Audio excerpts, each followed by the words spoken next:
Good evening, everybody. This is Claude Sullivan speaking from Memorial Coliseum on the campus of the University of Kentucky in Lexington. Tonight, basketball fans, the U of K Wildcats, after their new conference record score over the University of Georgia in Louisville last Monday, wind up their regular season against the University of Tennessee here at Lexington. So that you may follow this game, Standard Oil Company and Standard Oil dealers throughout Kentucky, Alabama, Florida, Georgia, and Mississippi are bringing it to you over the Standard Oil Network. Tonight, second place in the Southeastern Conference is at stake. A victory for Adolph Rupp would put his Wildcats in the runner-up spot to Alabama. The Crimson Tide took first place with that 11-point victory over Auburn last night. Alabama, with a win over Florida Monday night, can finish the conference season undefeated. Perhaps more important in tonight's game is the possibility of the NCAA bid to Kentucky. Alabama is expected to step aside, but if they do not, the commissioner will probably poll the presidents of member schools, and the vote is expected to favor second-place Kentucky. We understand that poll is already underway. However, should the Vols upset the Wildcats tonight, it would move Vanderbilt into a tie with Kentucky for the runner-up spot. The NCAA bid may be extended to Kentucky if it's coming tomorrow or Monday. At least, that's the feeling now. This has been one of Tennessee's worst basketball seasons. The Vols have now won 10 while losing 13. A loss to Kentucky tonight would be the most losses ever suffered by a Tennessee team in a single season. It would not be the worst season, since in the 1927-28 season, the Vols didn't win a game, but played only 12. Tennessee has victories over Springfield, Tulane, LSU, Davidson, Boston, Georgia Tech, Ole Miss, Auburn, and 2 over Georgia.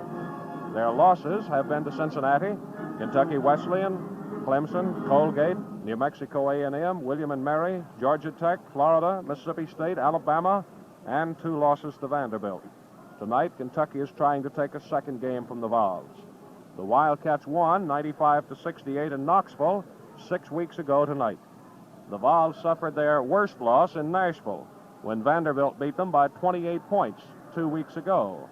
The Wildcats' victory in Knoxville was by 27 points, the worst home court defeat for the Vols this season, and only 1 point shy of the Vanderbilt loss. In Knoxville, Kentucky was on top by only 7 points at halftime, then whipped the Vols by 20 points in the second half. It was Tennessee's best game of the season. Although this has been one of Emmett Lowry's worst seasons, he still feels this team has shown great courage. For instance, they were down by 19 points to Georgia Tech when they pulled an upset in the last 5 seconds. They matched field goals with Alabama Monday, but lost at the free throw line. Their great center, who's playing his final game tonight, Carl Whitseth, set out half of that Alabama game. While mentioning final games, this is the last appearance in Memorial Coliseum for 3 Kentuckians. Jerry Bird, Phil Grawemeyer, and Bob Burrows say goodbye to the home crowd tonight, and we imagine they'll be pushing to make it a pleasing performance. The 3 seniors may play more basketball for Kentucky, but none will be here at Memorial Coliseum. Last year in this game, the Wildcats put on a tremendous show in whipping the Vols 104-61. After the game, Coach Adolph Rupp was presented a new Cadillac by his friends, as most of his former players took a seat of honor on the sidelines. Tonight, the Baron completes 26 years at Kentucky. The Wildcats have taken more basketball games from Tennessee than any other team, a total of 68. But on the other hand, the Vols hold over twice as many victories over Kentucky than any other team. Tennessee teams have beaten Kentucky 28 times on the basketball court since the rivalry started back in 1910. Not since the 1942-43 season has a Kentucky team lost 5 games in the regular season. And not since the 1943-44 war season has a Kentucky team failed to win at least 22 games in a season. A loss tonight would give Kentucky its worst record in 16 years. Only twice in the history of the Southeastern Conference has a Kentucky basketball team lost 3 games to league teams. So tonight's game is certainly a must. It will give the Wildcats second place and maybe a bid to the NCAA tournament, and at the same time avert one of the worst seasons in modern Kentucky basketball history. Now, with tip-off time nearing, here's the way we expect the Vols to line up. They're coached by Emmett Lowry, one of the best light gentlemen in college basketball. At his guards, Herman Thompson and Leon Ammerman. Herm Thompson, a 20-year-old junior, is from Alcoa, Tennessee. 5'11", he weighs 160, and he is captain-elect of next year's Tennessee team. He is the number 2 scorer with 416 points, an average of 18-1 a game. He scored 15 against Kentucky in Knoxville. The other guard is Leon Ammerman, A-M-M-E-R-M-A-N, a 19-year-old sophomore from Newcastle, Indiana, who led the Vols against the Wildcats in Knoxville with 20 points. Ammerman is 6 feet, weighs 190. He has scored 242 points, an average of 12.7. In the pivot is Captain Carl Widseth, W-I-D-S-E-T-H, who is a 21-year-old senior from Devonport, Iowa. Widseth stands 6'4", weighs 180, had his big explosion this season against Auburn when he scored 47 points. He's the Vols' leading scorer with an average of 21-7 a game. He has amassed 498 points. At the Vol forwards, Bob Gipe and Louis Nealand. Gipe is a 20-year-old junior from Kingsport, Tennessee, standing 6'5". He weighs 188. He had 5 points against Kentucky in Knoxville. He has scored 120 this season, an average of 5.2. Louis Nealand at the other forward is a 22-year-old senior from Knoxville, 6'3". Nealand weighs 175. He was shut out by the Wildcats in January. The name is Neyland, a very famous name at the University of Tennessee. He has 186 points, an average of 8.1 a game, and here are the Kentucky Wildcats coming back on the floor. The officials tonight, Max Macon and Rumi Wilson. And for Kentucky, Jerry Calvert and Vernon Hatton will be at the guards. Calvert, a 20-year-old junior from Maysville, is 5'11", weighs 160. He has played 697 minutes and 5 seconds. And Calvert has played 4 complete games. His point proficiency is 157, based on the number of seconds it takes him to score a point. He had his big night in Knoxville against Tennessee when he scored 24 points, a high that he has not equaled since. Calvert is number 4 in scoring with 266 points, an average of 11-6 a game. At the other guard, Vernon Hatton, who is 6'3", weighs 180, 20-year-old sophomore from Lexington who graduated from Lafayette. He has played 683 minutes, 1 second, 3 complete games, and a proficiency rating of 131. He had 13 points against the Vols in Knoxville. His big night was in Chicago against DePaul when he scored 32. Hatton is the number 3 man in scoring with 312 points, an average of 13-6. In the pivot is Bob Burrow, a 21-year-old senior from Wells, Texas. He is 6'7", the heaviest of the Wildcats at 220. Burrow has played 733 minutes, 15 seconds, a proficiency rating of 97. In other words, it takes Burrow 97 seconds to score a point, the best of all the Wildcats. He's played only 3 complete games. Had his big night here against LSU when he scored 50. He's the leading scorer with 454 points, an average of 20.6 a game. He scored 12 in Knoxville against Tennessee. The forwards tonight will be Jerry Bird and the captain, Phil Grawemeyer. Bird, a 22-year-old senior, is from Corbin, stands 6'6" and weighs 210. He's played more than any other Wildcat, 759 minutes, 47 seconds, and 6 complete games. He gets a point every 123 seconds. His big night was in December against Dayton here at the Coliseum when he scored 34 points. He's second to Burrow with 371 points, an average of 16-1. He scored 24 at Knoxville against Tennessee. The other forward is the captain from Louisville, Phil Grawemeyer, 21-year-old senior from Manual High School, the tallest of the Wildcats at 6'8". He weighs 180. Grawemeyer had his big night at Gainesville when he scored 14 points against Florida. He's the number 5 man scoring with 191 points, an average of 8.3. Grawemeyer has played 648 minutes, 5 seconds, and has gone the distance on 2 occasions. He has a proficiency rating of 203. Well, that's the way the two teams will line up against each other. The starting 5's back on the floor taking final warm-up drills. We'd like to remind you right here that the first session out on the court is pretty rough for the new player.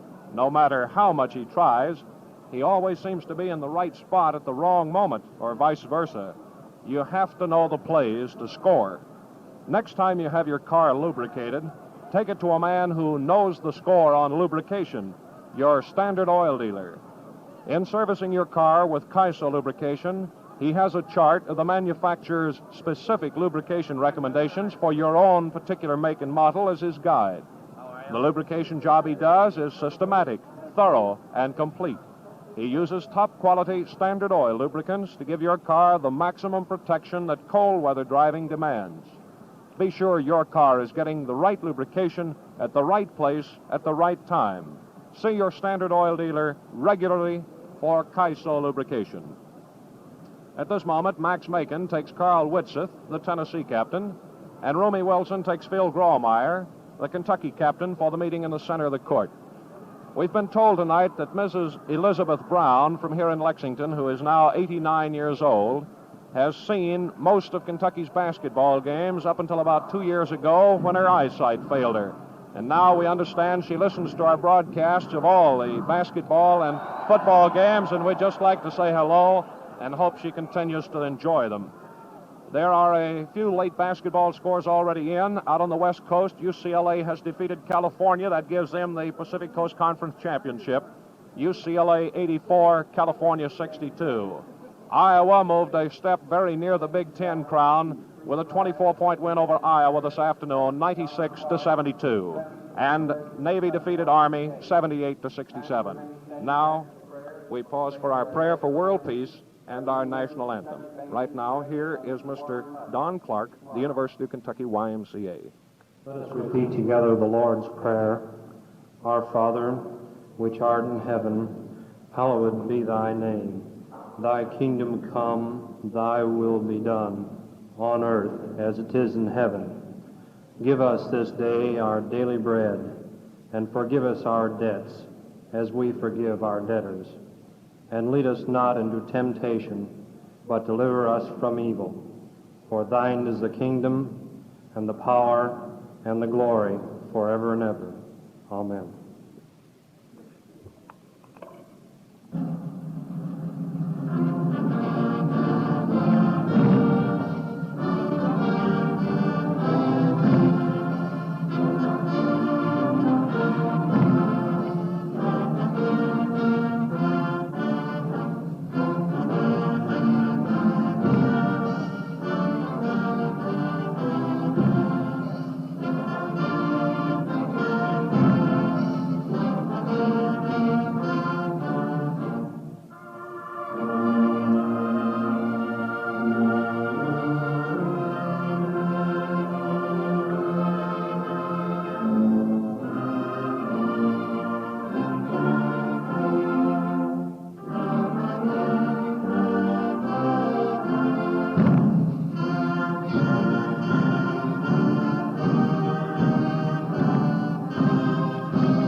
Now, with tip-off time nearing, let's take 10 seconds for station identification.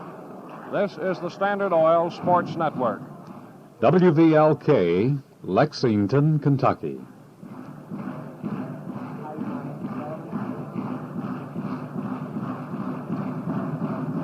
Well, we've just had word from the West Coast that Terang has won the Santa Anita Derby. Social Climber finished second and More Glory third. That brings us pretty well up to date on the sports events of the day so far. We'll keep you up to date as we roll along. Tennessee tonight in orange with white numerals. Kentucky's in white with blue numerals. Bob Geip will be jumping center. Geip is 2 inches shorter than Bob Burrow. They stand in, the tap, and the ball game underway as Bird gets it just in front court. Moves down the left side, feeds out front to Calvert. Right back to Bird. Hatton moves out. Hook pass goes into the pivot to Burrow. He feeds out to Calvert. Down the left side, he can't get a shot. Flips to Bird. 15-foot jump shot. It's good. So Jerry Bird puts Kentucky away 2-0 on a 15-foot jump shot.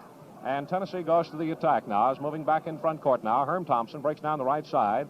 Grawemeyer switches off on him, and he breaks for the basket. Grawemeyer hooks the ball into the Tennessee bench, right into Johnny Sines, the assistant coach, lap. So the Vols put it in play. Herm the Worm, as he used to be known, flips her in high, out deep to Geip. Then cross into front lines to Ammerman. He feeds Whitseth, spins by Burrow, hooks it in. It's nullified by an early foul on Burrow. First foul of the ball game, sending Tennessee's Carl Whitseth to the free throw line for one shot. Ammerman and Thompson both backed up in safety. Hatton and Calvert are off wide of the alleys as Whitseth puts both feet right in on the line. Comes up in between the knees with a two-hander that's good. Now Whitseth with a bonus shot can tie up a 2-1 game. Ammerman is backed up a little deeper in safety now. It's Whitseth's second shot. The bonus shot is no good. Grawemeyer slaps across the alley to Hatton, who triggers a 3-3 break. Cuts left by Ammerman under Whitseth, lays it up, no good. Grawemeyer taps twice, no good. Burrow lays it up, no good. Grawemeyer taps, no good. Bird taps it in. Jerry Bird gets another field goal, and Kentucky leads 4-1. Ammerman to Thompson, who moves in front court for the Vols. They almost collide on a crisscross, with Thompson moving to the left, staying out deep with Calvert on him. Hands up, slapping for it. Pass into Whitseth in the pivot, free throw line high. He turns back to Thompson, jump shot no good. Grawemeyer rebounds. Flips her over to Hatton, lays her down for Calvert. It's a 4-2 fast break. Calvert fakes into the pivot and lets it all go by. Hooks a pass over to Bird. Breaks to the left, 10-foot jump shot. It's no good. It's high into the air. Tap by Calvert, just missing. Grawemeyer taps no good. Whitseth gets it for Tennessee. And it is 2-on-2 against Calvert and Hatton. Thompson, a beautiful pass to Whitseth under the basket, who lays it in. Whitseth gets his first field goal of the game, and it's 4-3. Grawemeyer down the right side for Kentucky, out to Hatton. Back to Grawemeyer and back to Hatton, moving in on the right side. Fakes to Calvert, gives to Bird going through to the right side. Picked up by Nealon, who drives him into the corner. Nealon had a pretty severe toothache when Tennessee arrived this afternoon. High pass to Burrow. He has to go out from under the basket to get it. Gives to Bird. He fakes a shot, pumps back to Burrow, and a 10-footer is no good. Grawemeyer and Bird are both blocked out of it, and it's taken off and thrown out of bounds by Leon Ammerman. Or rather, it was Geip. Kentucky gets it back at the dividing line. We've played 2 minutes. Kentucky holds a lead of 4-3. Hatton feeds Bird on the left side. Back to Hatton, breaking through. The shot's no good. Geip gets it for, or rather, Whitseth pulls it off of there for Tennessee. Feeds it over to Thompson. Up in front court to Ammerman now. He had a big night against Kentucky in Knoxville when he hit for 20 points. He's only a sophomore. Over to Thompson in the pivot to Whitseth. Faces Burrow. Breaks right. Comes out with a hook. It's into the side of the backboards. Calvert scoops it up. He's got it 3-on-2, 4-on-2. Here's Calvert taking the pass to Hatton, who lays it in. Grawemeyer nicely picked up to make that a 4-on-2 situation. Kentucky leads 6-3, their second three-point advantage. Thompson in front court feeds Nealon on the left side with Bird on him. He feeds one in there to Geip, breaking into the pivot, back out to Nealon on the left side, which is strong. He breaks into the keyhole. Bird bangs him, and it's the first foul on Bird. Second foul against Kentucky. Lewis Nealon on the Tennessee free throw line for one shot. 17 minutes, 6 seconds in the first half. Nealon, a right-hander, fires it, no good. Rebounding, Hatton is fouled by Bob Geip, who stabbed for the ball and did not apparently see Hatton standing there. It's the first foul against Tennessee. 6'5" Bob Geip draws it. He's a junior from Kingsport. Vernon Hatton is on the Kentucky free throw line now for one try. That action took only 1 second. Hatton has one of Kentucky's 3 field goals. This is the first Kentucky free throw. Good. Hatton on shooting free throws is leading Kentucky's starting 5 with an average of 681. His bonus shot is good. And the Wildcats ease on out in front now, 8-3, the longest lead of the young game, which is just now 3 minutes old. Here's Ammerman in front court, got Calvert on him. Passes over now to Nealon in the pivot, back to Nealon on the free throw line jump shot that's no good to the left. Bird, a beautiful rebound for Kentucky. comes swinging out of there with it.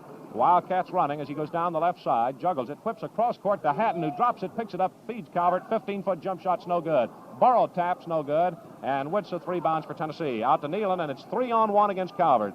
He turns Ammerman, who shoots good. Ammerman gets his first field goal, and it's 8-5. Hatton moving back in front court for Kentucky. Down the right side to Grawemeyer, who moves out, drops the ball, picks it up, feeds Bird on the left side. Jump shot by Bird, no good. Grawemeyer taps it down, and Burrow lays it in. Bob Burrow gets his first field goal to make it 10-5 Kentucky. And a Tennessee substitute coming off the bench. Here's a jump shot by Thompson, 15 feet away, no good. Hatton has it knocked away by Whitseth, and scooping up Herm Thompson. Pumps a 25-footer up, no good. Taken by Whitseth, who shoots, and Burrow blocks it down, and a jump is called. Into the Tennessee lineup is Bill Cate, C-A-T-E, 20-year-old junior from Cleveland, Tennessee, replacing Bob Gipe. Cate is 6'3", 2 inches shorter, and weighs 170. Tap over on the side this time. Calvert scratches in and gets it for Kentucky. Cate has 87 points this season, a 4.1 average. Hatton breaks, jump shot blocked, and he's tied up by Herm Thompson. Cate played against Kentucky in Knoxville but didn't score. Hatton at 6'3", has 4 inches advantage on Thompson, and the tap's to Bird. 20-foot jump shot. It's no good. Burrow taps, no good. Rebounds, drops it. Hatton picks it up and lays it in. Vernon Hatton is the leading scorer in the ball game now with 6 points, as it's Kentucky 12, Tennessee 5. Herm Thompson past the dividing line, crisscrosses, gives to Ammerman, moving to the right, wheeling back to the left, crashing in, and foul, offensive against Ammerman, charging into Hatton. First foul on Ammerman. Now each team has committed 2 personals. Tennessee calling timeout. Their first time out of the ball game.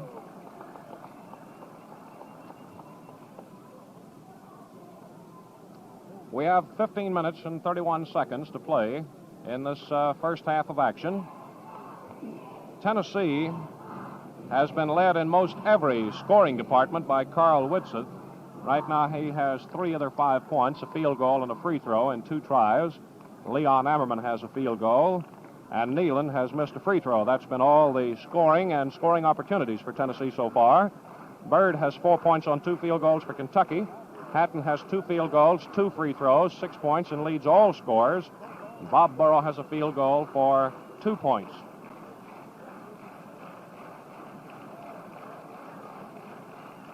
The rhythmic clap goes up from across the way as the Wildcat student section is beginning to rapidly fill. Capacity crowd anticipated for this game has not been reached as yet. Several empty seats in the very top of the Coliseum. As we go back to play, Hatton is on the Kentucky free throw line.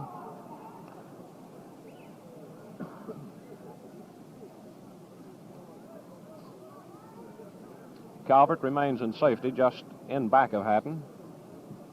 Turns to sweep the back court, make sure none of the balls have been snowbirding on him. And now Hatton's ready for the free throw try. A two-hander, no good. Over the head of Burrow, Whitseth gets the rebound for Tennessee. Flips it up to Herm Thompson.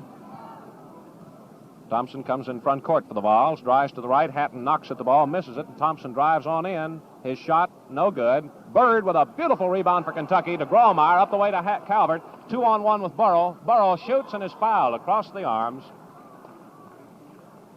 Foul on Leon Ammerman, his second one. 2 shots to Burrow. Burrow was fouled across the arms. That ball came out of there like a pistol shot. Here's Burrow's try, the first one. Good. 15 minutes, 11 seconds in the first half. Kentucky has an 8-point advantage. Here's Burrow's second shot, good. Kentucky 14, Tennessee 5. Ammerman gets the ball from Thompson. Talks with him and gives to him right at the dividing line. Back to Ammerman. Moving to the right, slowly giving to Whitseth on a very high pivot, about 20 feet out to the right. Out front to Thompson. Over to Ammerman. Ammerman moves right, cuts left. Calvert stabs, just barely misses. Hatton almost got to it, and it's over to Thompson. Out to Ammerman. Down the left side to Nealon. All these Tennessee plays are taking place very high on the court. Here's Burrow snatching it away from Whitseth on an intended pass in the pivot. Over to Calvert, whipped in front court to Bird. Fakes a shot, whips to Hatton under the basket. He got it. Beautiful play. 8th point for Hatton as Kentucky leads 16-5. Ammerman back in front court for the Volunteers. Hooks a pass to Whitseth. Spins right. Shoots. Burrow fouled him. That is the second foul on Bob Burrow. 14 minutes, 24 seconds now in the first half. Carl Whitseth of Tennessee will take 2 shots. He's had a pair, hit one and missed one. Ammerman and Thompson back deep as he shoots no good. Has another one coming.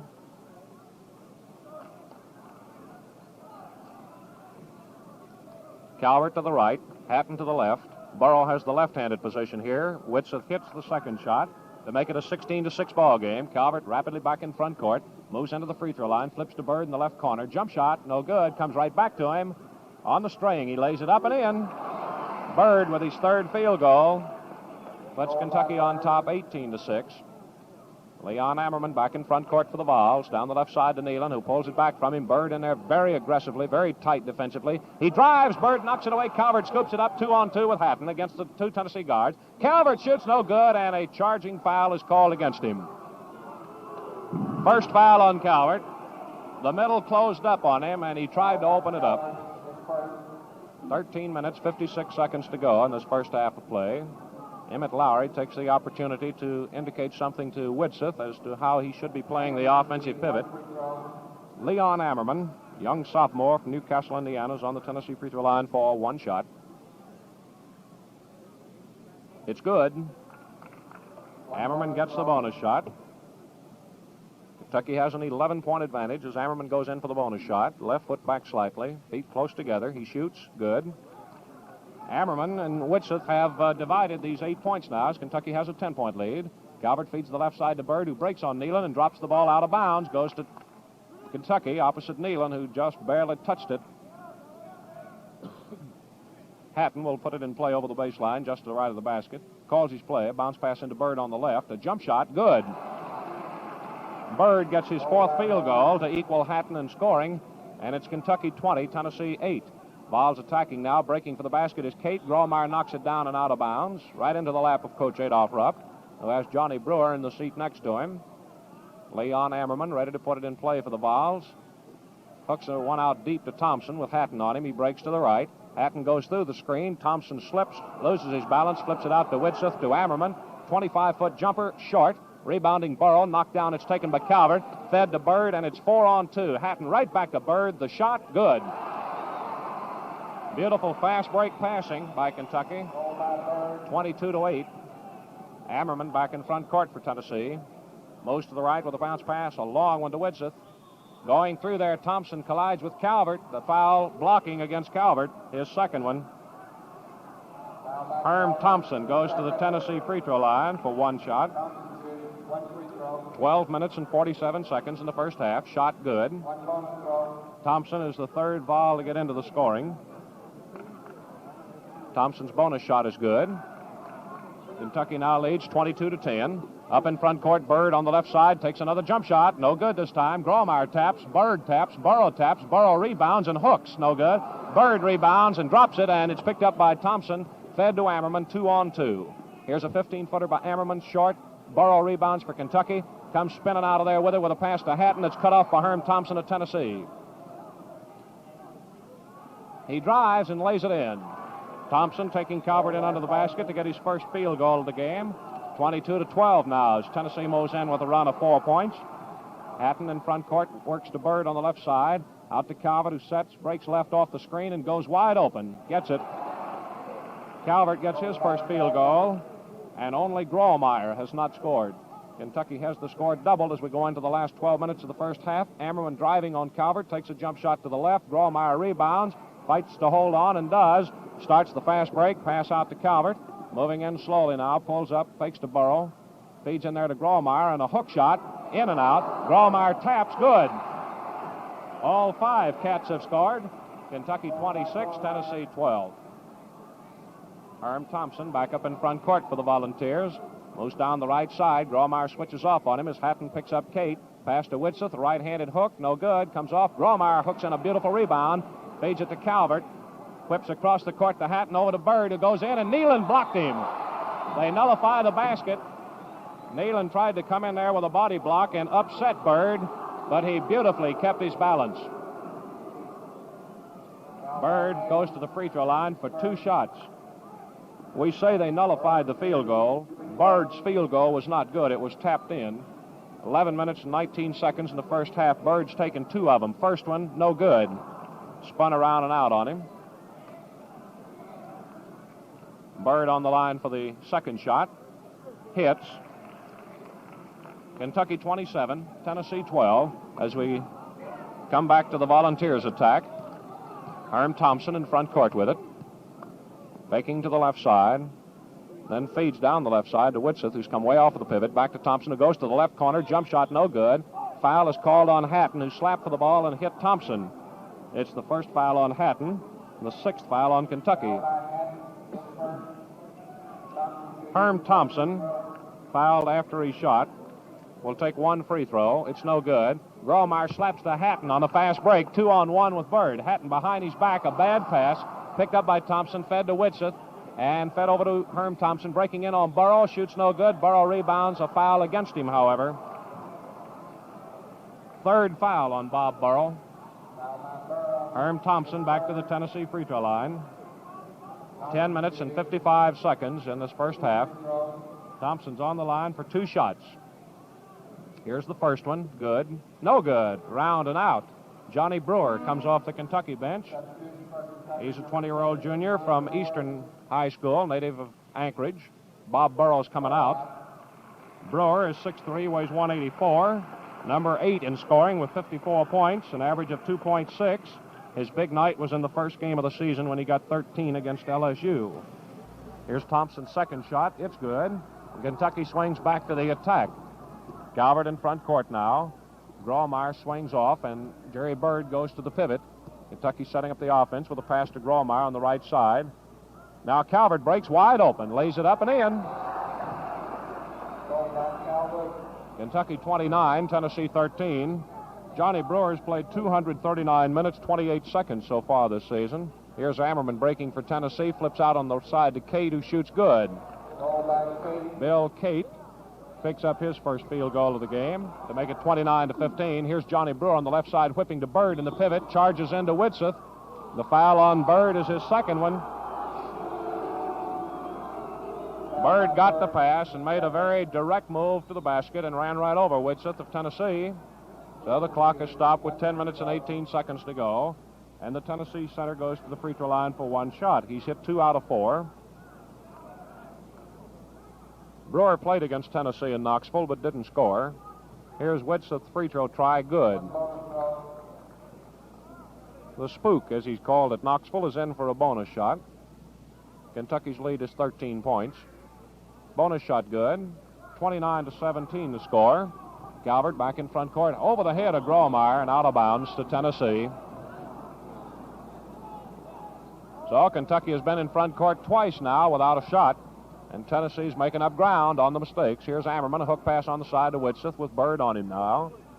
Hands off to Ammerman, breaking through, open for a jump shot. It's good. Ammerman's second field goal, and Tennessee's closed the gap back to 10 points.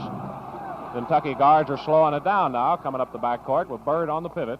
Passes to Gromeyer on the right, and a 20-foot jump shot. Good. Gromeyer's second field goal. Kentucky 31, Tennessee 19. Ammerman back in the front court for the Vols. Hooks a pass on the left side to Whitseth, who spins right. Jump shot over Bird is short. Beautiful rebound by Gromeyer, who hooks it out falling to Johnny Brewer. A 3-on-2 break over to Hatton, who lays it up and in. Hatton's fourth field goal, and Kentucky leads 33-19.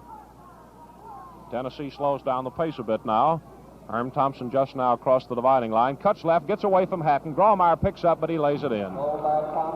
Thompson gets his second field goal to make it 33-21.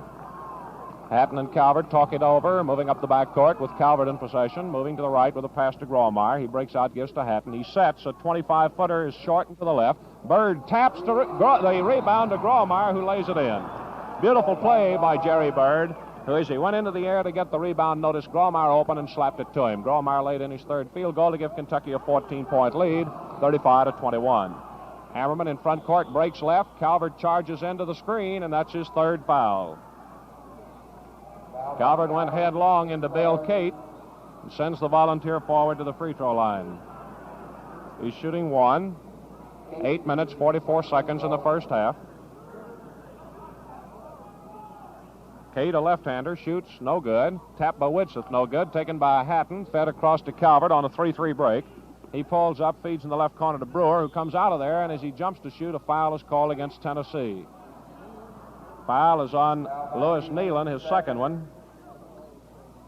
On the line is Johnny Brewer of Kentucky for the first time in the game. He has one coming. 8 minutes and 37 seconds in this first half. Here's Brewer's try, no good. Nealon gets the rebound, moving out into the alley right in front of Brewer. Bounce pass up to Thompson.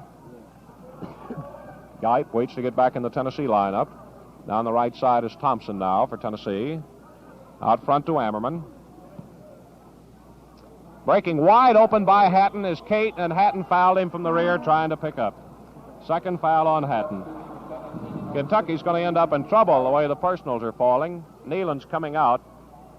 Bob Gipe is back in. On the free throw line is Bill Cate of Tennessee.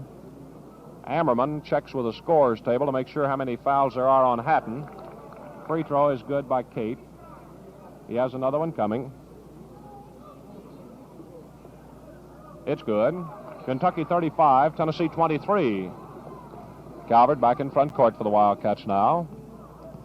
Crisscrosses, gives to Hatton, moving to the left. A bounce pass to Brewer, back to Hatton. Calvert goes through, pass to Gromeyer. 20-foot jump shot, no good. Gromeyer rebounds, comes to the outside with it. Whips right to Widseth of Tennessee. Into the last 8 minutes of the first half now. Ammerman back in front court, drives on Calvert. Fakes him, and Calvert commits his fourth foul of the game. Fell right up on his back. Very obvious that Ammerman is working on these two Kentucky guards. He's got Calvert with 4 and Hatton with 2. Bill Cassidy, Phil Johnson comes off the bench, taking off the sweat jacket. Ammerman's on the line for one. It's good. Coming into the Kentucky lineup now is Phil Johnson of Lexington, 19-year-old sophomore who stands 6'6", weighs 210. Calvert comes out. Johnson's number 9 in scoring with 41 points, an average of 2.9. His big night was at the Armory Monday when he got 9 points against Georgia. He's played 75 minutes and 25 seconds, scoring proficiency of 110. Ammerman taking a bonus shot that's no good, rebounded by Cate, shot no good. Widseth rebounds, lays it up. Bird blocks it, but fouled him. That's number 3 on Bird. Well, we have Calvert with 4, Bird with 3, Burrow with 3, and Hatton with 2. Gipe of Tennessee's on the line for the first time. He hit it, draws the bonus shot. 35-25 now as Tennessee's moving back in. Bonus shot no good. Gromeyer slaps across the alley to Hatton, who gets off on a 4-2 fast break. Hatton to the right has it taken away from him by Ammerman, and Johnson fouled him. First foul on Johnson. Tennessee has only 6 field goals, and Kentucky's going to try and call timeout and get the tide stemmed here. 7 minutes and 40 seconds in the first half. Kentucky's committed 13 fouls to 5 by Tennessee. The Volunteers are hanging right with the Wildcats on that free throw line, taking pretty good advantage of everything, although the Vols have missed quite a few. They've missed 8 free throws so far, which would put them right back in the ball game if they had been able to hit them all. Well, the scoring so far has seen Calvert hit 4, Bird has 11, Hatton has 10, Gromeyer 6, Burrow 4. For Tennessee, Herm Thompson has 7, Bob Gipe 1, Bill Cate 4, Leon Ammerman 7, and Carl Widseth has been held to 6. Herm Thompson is now on the Tennessee free throw line. Thompson has hit 3 out of 5 so far. Now he's pushed off of there, and Ammerman is brought in. Ammerman, who's hit 3 out of 4, shoots and misses. Fight for the rebound. Brewer's got it. 3-3 break for Kentucky. Pulls up at the top rim of the circle. Passes to Gromeyer. 25-foot jump shot. Good. Gromeyer gets his 4th field goal to give Kentucky a lead of 12 points at 37-25. Ammerman back in front court for Tennessee. On the right side to Gipe. He's got Phil Johnson on him. Passes in there to Kate, and Grawemeyer knocks it away into the left corner where Kate recovers. Bounce pass out to Thompson. Thompson, a 25-foot jump shot, misses. And the ball is down, and Thompson slams it back in, and Brewer picks it up. Brewer's got Thompson coming in on him and took it away from him. Knocked it over to Ammerman, and moves back in front court for Tennessee. Fans were all yelling at Brewer, but he didn't hear any of it. Here's Thompson moving to the left. High pass goes into Whitseth. Moves to the left, back to the right, and a hook, no good. Rebounding, nice one, Bill Kate. Shot no good. He hits the floor with it, and the ball is out of bounds under the Tennessee basket. A jump is called.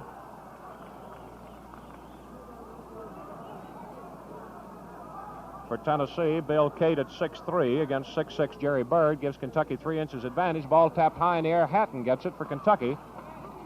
Moves up in front court. Setting it up now. Has Brewer at a guard position. Here's Bird, 10-foot jump shot, no good. No rebounding strength as it's picked up by Kate. Fed up to Ammerman.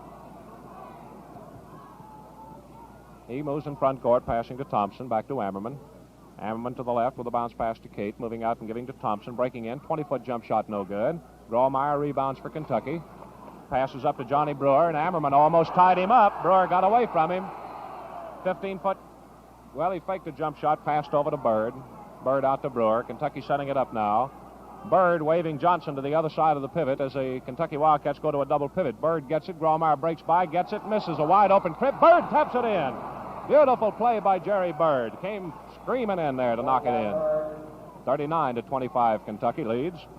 Ammerman back in front court now for Tennessee. Moves left, almost let it get away from him, dribbling it off his knee. Breaks in on Grawemeyer, spins away from him, and hooks it up and in. Ammerman with his third field goal cuts Kentucky's lead back to 12 points. Hatton moves up in front court for the Wildcats, playing a double pivot still. Johnson and Bird. Grawemeyer moves out, feeds to Johnson. Out front to Johnny Brewer at the top of the circle. Breaks to the right, 20-foot jump shot. It's good. Johnny Brewer is the 6th Wildcat to score as Kentucky leads 41-27.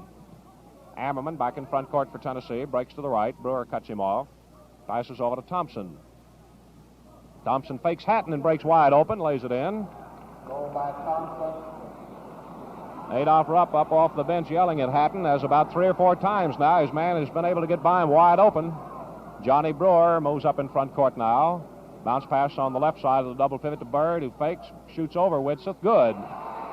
Bird has 7 field goals as it is Kentucky 43, Tennessee 29. Ammerman up in front court now for Tennessee. Down the right to Whitseth, who faces Bird, and Bird cuts him off. Whips it out front to Ammerman. Fakes. Brewer stays with him. Over to Whitseth. A hook shot, no good from 15 feet. Knocked down. Kate has it. Jump shot, good. By Gipe. First field goal for Gipe. 43-31 now. Brewer off the left side to Bird, who fakes Whitseth and shoots over him, no good. Knocked out of bounds, goes to Kentucky. Opposite Kate and Gipe. Vernon Hatton will put it in play. 4 minutes and 14 seconds in the first half. Pass to Johnson in the right corner. Out front, bounce pass to Bird. Bird down the left to Hatton, wide open. He lays it in, and a foul on the play as Hatton gets his 5th field goal. The goal counts, and Whitseth has picked up his first foul of the game. Foul by Whitseth. Hatton gets 1 free throw. Hit or miss, this one is in play with 4 minutes and 6 seconds in the first half.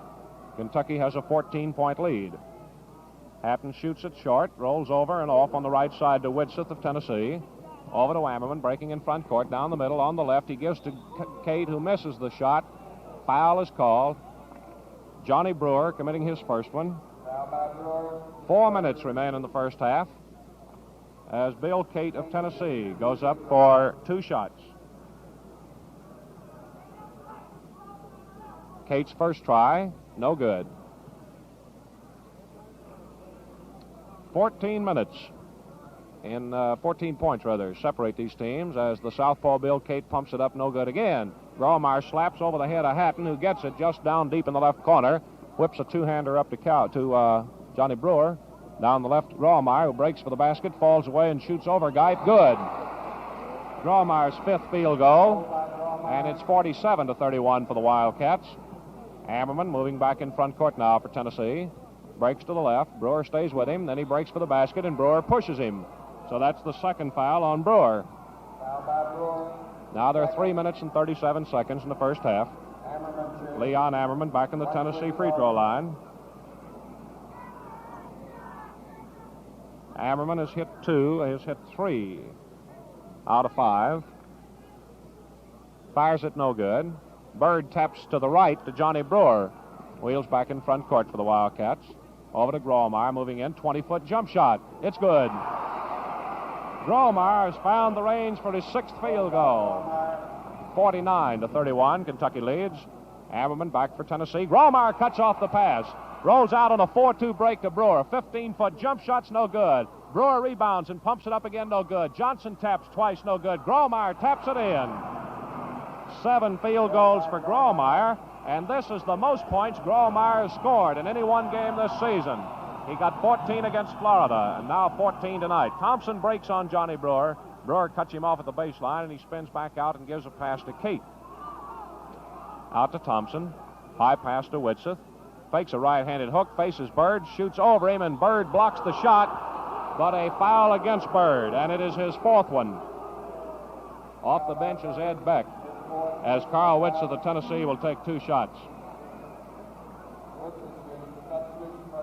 End of the ball game is Ed Beck, and Jerry Bird comes out.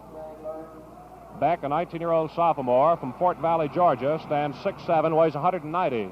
Whitseth hits the first of 2. Beck is number 10 in scoring with 34 points, an average of 1.7 a game. His big night was Monday, 8 against Georgia. Whitseth gets the second shot, and it's 51-33. Kentucky leads Tennessee.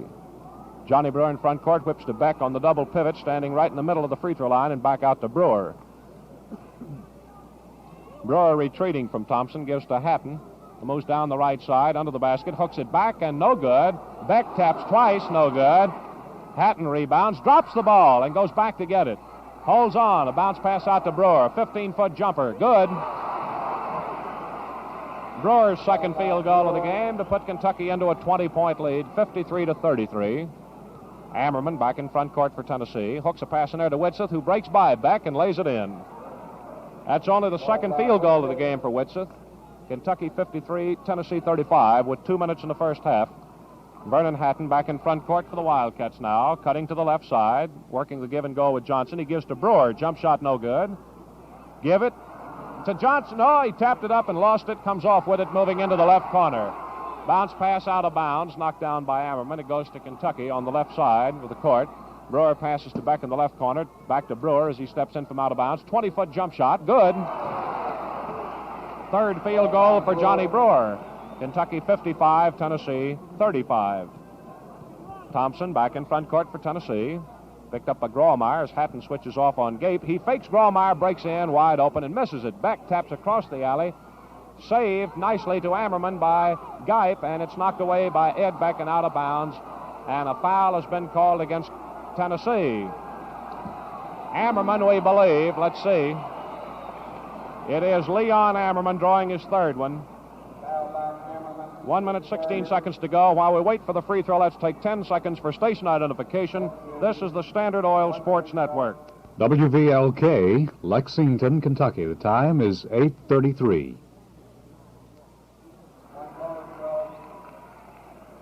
Ed Beck on the free throw line, drops in the free throw and draws the bonus shot. It's no good. Grawemeyer taps. Johnson taps twice and in. Phil Johnson gets into the scoring column. Beck is in the scoring column, and Kentucky leads 58-35. Kentucky scored 104 points against Tennessee last year. Here's Ammerman driving. Jump shot over Brewer, no good. Rebounding. Kate jumps. Grawemeyer hit him across the arms. First foul on Grawemeyer. 58 seconds in the first half. 2 shots being awarded Bob Gipe. Gipe has hit one and missed one so far. First shot's good. Tennessee has 10 field goals. Fight for the ball coming off the boards as the free throw is missed. Picked up by Johnson, and he walks with it. Tennessee has the ball back at the dividing line. Passes into Ammerman, moving in front court for the Vols. Kentucky with a 22-point lead. Ammerman breaks left. Grawemeyer picks up on him. tries a shot, then hooks a beautiful pass in there wide open, and the shot's missed by Kate, taken off by Beck, fed to Hatton, who slows it down for one shot with a half minute to go. Hatton moving in front court, gives it to Brewer. Kentucky's two guards now standing, pumping it back and forth, wanting one more shot at the basket. We got 20 seconds to play. In the first half here at the Coliseum, Kentucky 58, Tennessee 36. Kentucky led Tennessee by only 7 points at Knoxville. Brewer down the left side, pulls up, passes out to Johnson. 8 seconds to go, over to Brewer. He breaks in, tries a shot that's blocked, picked up by Johnson, who lays it up no good, and the first half is over. Kentucky 58, Tennessee 36 at the end of the first half of play. A late Big Ten score. Minnesota has defeated Michigan. Minnesota 86, Michigan 72. Individual scoring in just a moment. When you buy gasoline, there's really no way to actually see what you're buying. You have to rely on the company from whom you buy it. When you buy Crown or Crown Extra gasoline at a Standard Oil station, you're getting the product of a company that's been doing business right here in Kentucky and the South for 70 years. During that 70 years, the sales of Crown and Crown Extra gasoline have steadily increased year after year and are now at their all-time high. Their dependability and performance have been proved, are being proved constantly every hour of the day or night on southern highways from Kentucky to Florida. If your present gasoline leaves something to be expected, try a tank full of Crown or Crown Extra at your neighborhood Standard Oil dealers tomorrow. Their gasoline's backed by a long record of proven performance and dependability. Quickly now, here's your individual scoring. Jerry Calvert, 4 points on 2 field goals. Jerry Bird has 15 points, 7 field goals, 1 out of 2 at the free throw line. Ed Beck, 1 point. He's hit 1 out of 2 free throws. Phil Johnson, 2 points on a field goal.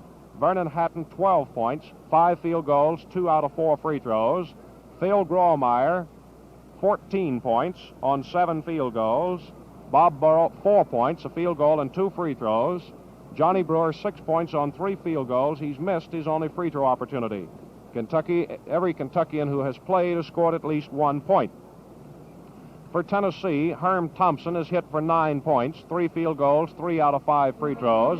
Bob Geip has 4 points, a field goal, and 2 out of 4 on the free throw line. Lewis Nealon has been shut out. 4 points for Bill Cate, a field goal, and 2 out of 5 free throws. Lewis Ammerman has 9 points, 3 field goals, and 3 out of 6 free throws. And Carl Widseth here in the first half has 10 points. Widseth has hit 6 out of 8 free throws and 2 field goals, and he is Tennessee's leading scorer. Well, we have sitting alongside us tonight as our special guest, Mr. Frank Peterson, who is Vice President of the University of Kentucky in charge of business and finance. And we have Mr. Peterson as our guest tonight, of course, for one reason, and that is to talk a little bit about that aspect of the University of Kentucky in this final game of the season. Well, Mr. Peterson, I know this is budget time in the state of Kentucky. The General Assembly is soon to be called into an extraordinary session to make appropriations for the various state agencies, including funds for the operations of the university for the next 2 years. Isn't that right? That is right, Claude, and the university has made its request to Governor Chandler and his financial advisor. Well, Mr. Peterson, what has the university requested? Claude, as you know, the university consists of 8 colleges, the experiment station, and the county agriculture extension work. For these programs, the university has requested the state $6,390,000 for each of the next 2 years. Well, that request represents an increase, doesn't it? Yes, it does, Claude. You see, $250,000 of the increase is to make it possible to carry our present program, since we cannot collect from the GIs. It will take $250,000 to make up what we will lose from the federal government. You see, the responsibility for educating the so-called GI soldier is now Kentucky's responsibility. We have asked $371,000 to increase salaries. By comparison with the learned professions, government workers, and many of the skilled crafts, the professors at the university are not getting a fair break. We lose many of our well-trained people to other educational and industrial institutions because they pay larger salaries than does the University of Kentucky.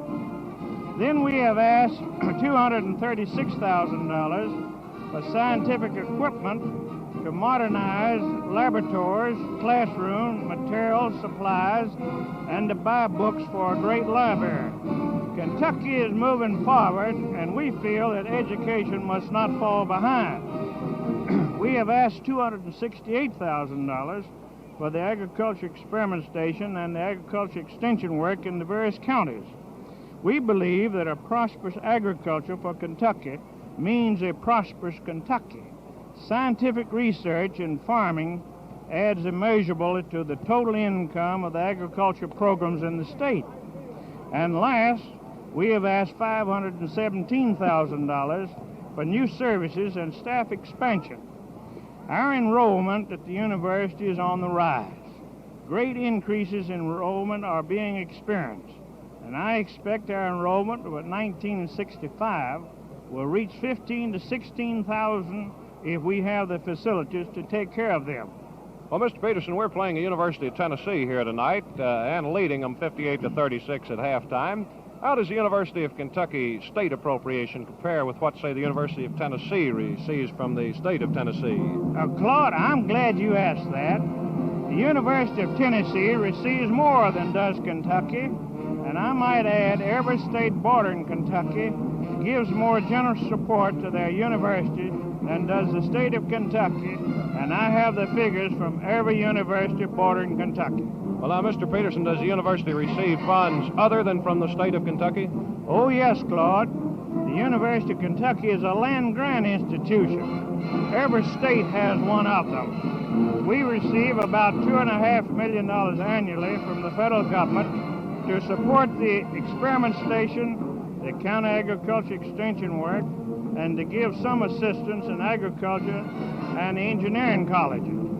We also receive student fees, gifts, sales, and service income. Our total budget at the university is about $10 million a year. Well, Mr. Peterson, the university is a campus of about 100 acres, many buildings, and several farms for experimental purposes. What's the approximate worth of this physical plant at the university? Claude, our physical properties for insurance purposes are appraised at $40 million. But the plant could not be replaced for that sum of money. Mr. Peterson, I noticed the university building dormitories. Do you have need for other buildings? Oh, yes, Claude, we do. We have a critical need. The first one is a new science building to house the departments of physics and chemistry. Pence Hall now houses the Department of Physics. It was built in 1909 at a cost of $162,000.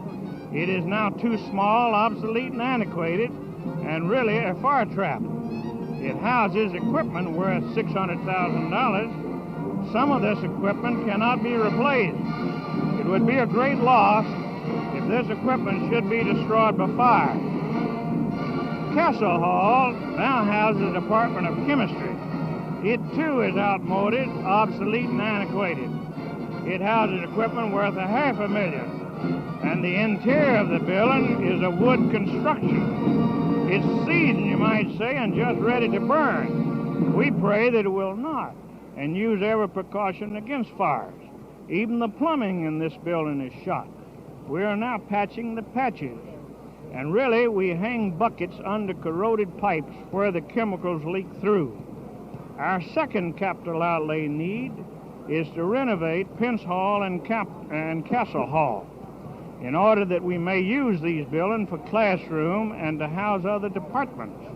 Then our third need is a classroom, laboratory, and office building for the Northern Extension Center located at Covington. Then we badly need a building to house our College of Commerce. Claude, there are a lot of other needs, but we realize we cannot get the funds for all of our needs now. But we must have funds to start construction of a new science building and to do over Pence and Castle Hall. Well, Mr. Peterson, I'm rapidly beginning to realize the university is big business and worth a lot to the state. How much of the physical plant has the state built over the life of the institution? Claude, from 1865, when the university came into existence, to 1941, the state gave less than $4 million for capital outlay purposes at the university. And since 1941, the state has spent on the physical plant $5.5 million. The state really has spent on the new state fair for capital outlay during the last 4 years more than it has spent on the physical plant at the university in 90 years. The university operates the year round, and the fair operates 2 weeks in the year. Now, Claude, I'm not criticizing the state fair. That's fine. But I am saying that the state should spend more on the university to train and educate boys and girls. The physical plant at the university has been largely built through self-liquidating revenue bond issues and not from state appropriation. Well, Mr. Peterson, the university primarily exists to educate boys and girls, but isn't a part of its budget used for adult education? Yes, Claude, a large part of its budget is. You see, the state is truly our campus. The university employs about 1,700 people, and they have about 6,500 persons in their families. There's about 11,500 different students that register during the year at the university. This makes a town of about 18,000 citizens. This city, through the university, draws to the campus annually, for one reason or another, more than 600,000 people. The university employs 189 county agriculture agents working in 120 counties throughout the state.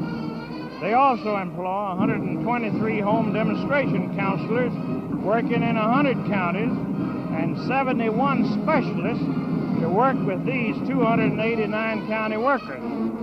While last year, 300,000 Kentucky families were aided by various programs of the university. More than 70,000 boys and girls in 4-H clubs studied and practiced skills of farming and homemaking, or they took part in music festivals or statewide orchestra assemblies or some other program of the university. 32,000 women in 1,600 homemakers clubs studied organized courses in homemaking and community life. More than 70,000 meetings were held by university leaders. These meetings were attended by more than 2 million people. Mr. Peterson, a program so big must mean a lot to the state. What would you say is the impact of the university upon the economic life of the state? That's probably the $64 question, I know, but do you mind commenting on it? No, I do not, Claude. We have done some research on that question, and my answer is not a wild guess. The financial impact of the university upon the economy of central Kentucky is in excess of $30 million annually. While last year, the employees of the university paid in city, state, and federal taxes more than $1,143,000. Claude, the state, during the past 90 years, has appropriated about $65 million for the operations of the university. The increased income annually to farmers through research result in improved crops and crop methods amount to more than the total state tax money appropriated to the university in 90 years. Now, that is a very significant impact upon the economic life of the state. You might say it is unbelievable, and yes, it is, but it's true, 91. Yet we find people saying that the university gets too much money. The university, Claude, is truly the state's greatest asset. And if the state wants a greater state, they should build a greater state university. Now, Mr. Peterson, you haven't mentioned the impact of the graduates of the university or as there being an asset. Well, Claude, they are an asset. And I want to say they are the finished product for which the university exists. College and University Bulletin, dated October 1955, made a statement that over the lifetime, the average college graduate can expect to receive about $100,000 more in income than the average high school graduate. Therefore, The 15,181 graduates that we've put out since 1941 can expect to receive $1.5 billion more than they would have received as high school graduates. Now, they pay taxes on that increased wealth. And I say again that education truly does create wealth. Mr. Peterson, one last question. Both teams back on the floor here. Just in simple terms, what would the university's budget request, if granted, cost each citizen of Kentucky? Claude, it would cost each man, woman, and child in Kentucky $2.15 each annually. Now, that's $2.15 to teach young men and women, $2.15 to carry on vital research that improves the economy of the state, and $2.15 to service the needs of Kentucky, $2.15 truly to create wealth through trained and educated citizens.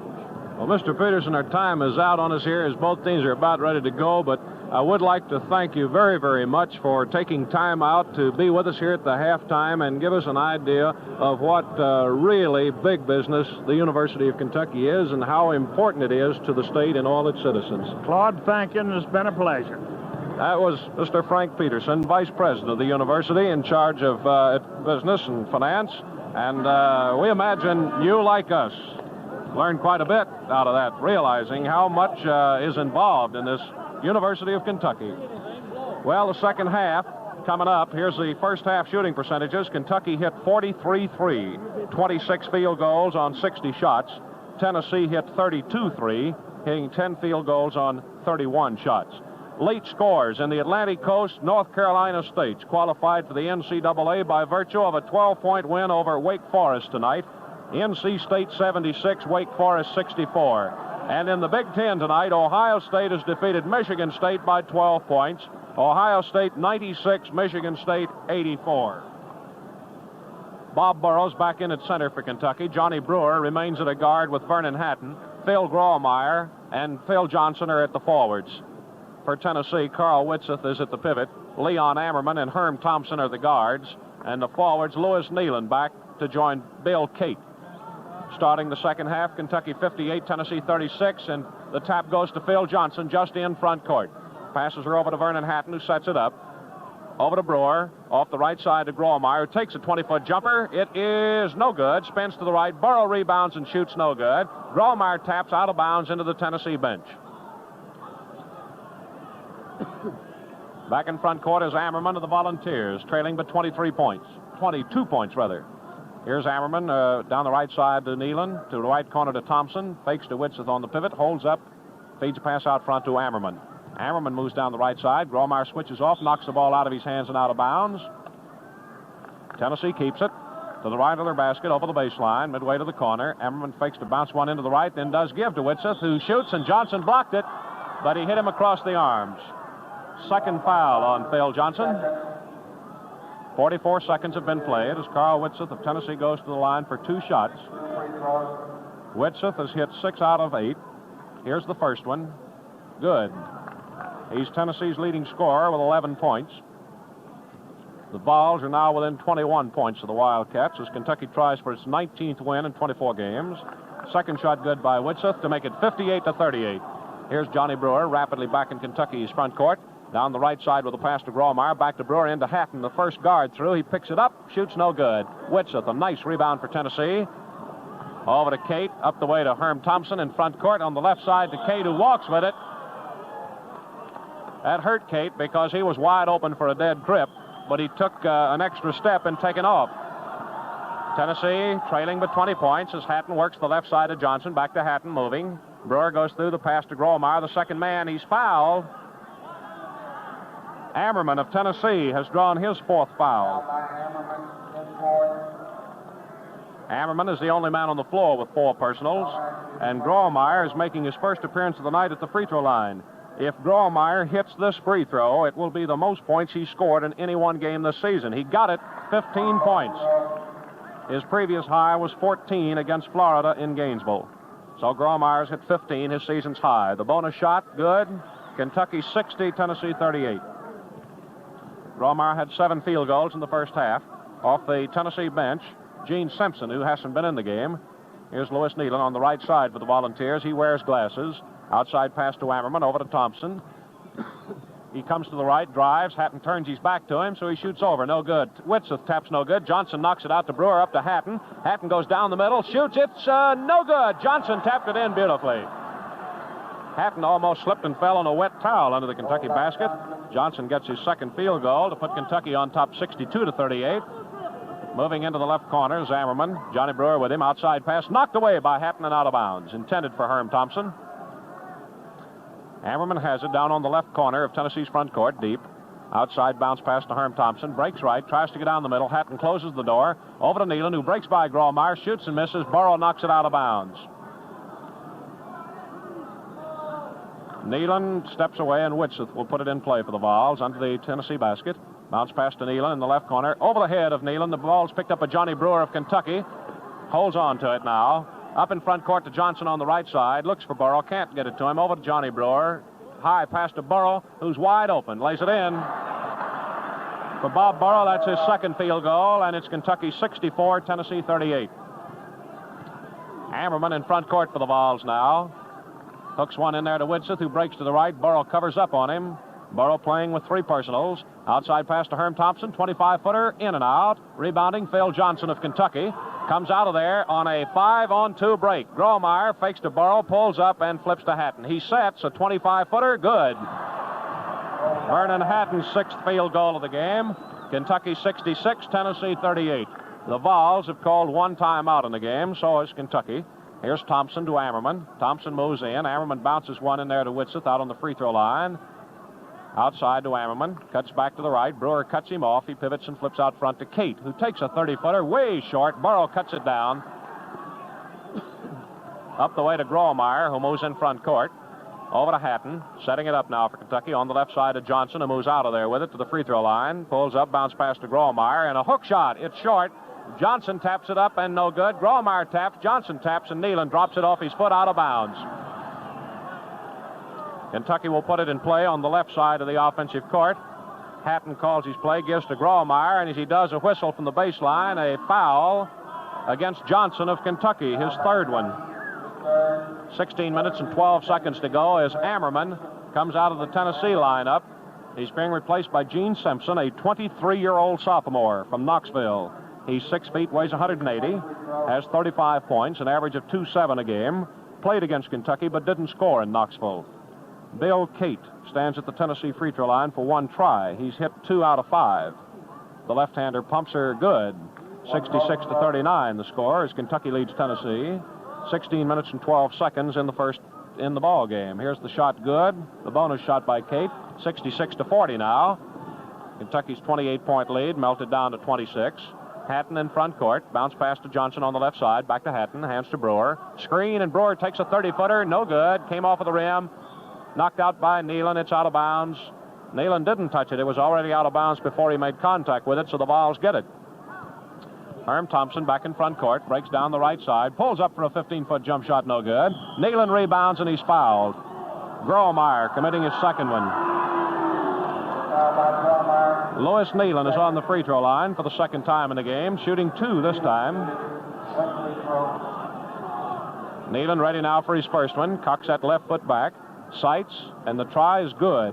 That is the first point Nealon, who has started both games, has scored against Kentucky this season. He was shut out in Knoxville, and until this point in this game. Second shot good. Kentucky 66, Tennessee 42. Hatton back in front court for the Wildcats. High pass to Burrow on the free throw line high pivot. Spins into the zone, goes by Whitsitt, lays it in good, but it's nullified by a foul against Whitsitt. His second one. Bob Burrow's on the line for one shot. Bob Burrow is on the line now. 15 minutes and 35 seconds in the ball game here at Lexington. Burrow's shot. It's good. Johnson tapped it, but it was in the cylinder when he got a hold of it. So it goes as a free throw, and Burrow takes a bonus shot. Comes up in between the knees with a two-hander that misses everything and goes out of bounds to Tennessee on the side of the court. Although the officials let him put it in under the basket. Kentucky 67, Tennessee 42. Bounce pass to Whitsitt in the pivot. Breaks for the basket. Burrow blocks the shot. Johnson picks it up and establishes a 3-on-1 break against Thompson. Brewer makes a bad move and hands it right to Gene Simpson of Tennessee. Over to Whitsitt, back to Nealon, wide open. He missed it. Burrow rebounds, and a foul against Nealon of Tennessee. Nope, wait, it's on Whitsitt, who's drawing it, his third one. Bill Cassidy's coming in to replace Johnny Brewer. Cassidy, a 20-year-old sophomore from Inez, stands 6'3", weighs 190. He's number 7 in scoring with 66 points, an average of 3.5 points a game. His big night was Monday against Georgia when he roped 16 points. Cassidy's played 173 minutes, 35 seconds. Scoring proficiency is 158. Burrow shoots and hits at the free throw line. His 4th one in 5 tries, and he has a bonus shot coming as Kentucky leads 68-42. It's no good. Tapped by Johnson, no good. Taken off by Simpson of Tennessee. Bounce pass over to Thompson, who moves in front court for the Vols. Moving to the right, pulling up. Bounce pass to Whitsitt on the left side of the forward right now. Outside to Simpson. Simpson moving to the right. Bounce pass down the side to Cade, who moves out of there with 2 men on him. Feeds off to Whitsitt. 10-foot jump shot, no good. Nealon gets the rebound unopposed. Tries a shot, and Gromeyer blocks it and goes to Hatton. High one to Johnson in front court. Burrow open, but he didn't get it to him. Out to Cassidy. Hatton open. Top of the circle, one-hander, no good. Rebounding Simpson of Tennessee. Spins away from Hatton. Feeds over to Thompson, breaking in on Cassidy, and throws it right straight up in the air. Nealon gets it. Thompson shoots, and again it's blocked by Gromeyer. Breaks out of there with it, tries another shot, and then holds on and gets to Simpson. Breaks down the middle, shoots, and it's no good. Nobody goes for it. Now Cade of Tennessee goes out and gets it. Thompson, a high pass to Whitsitt, and a hook shot falling away, no good. Tennessee again rebounds. Gromeyer knocks it down, but Whitsitt picks it up. Nealon wide open, but Whitsitt drives and lays it in. Well, Kentucky went flat-footed there as Tennessee controlled the board on them for a long stretch. And it's 68-44. Cassidy in front court feeds Gromeyer. Back to Cassidy. Hatton goes through. The feed is to Johnson, who fakes a shot, goes down the middle, pulls up, and a 5-footer is good. Phil Johnson's 3rd field goal, and Kentucky leads 70-44. Bob Gipe comes off the Tennessee bench, as here is Cassidy fouling Simpson from the rear on a drive for the basket. First foul on Cassidy. Nealon is out of the Tennessee lineup, and Bob Gipe is back in.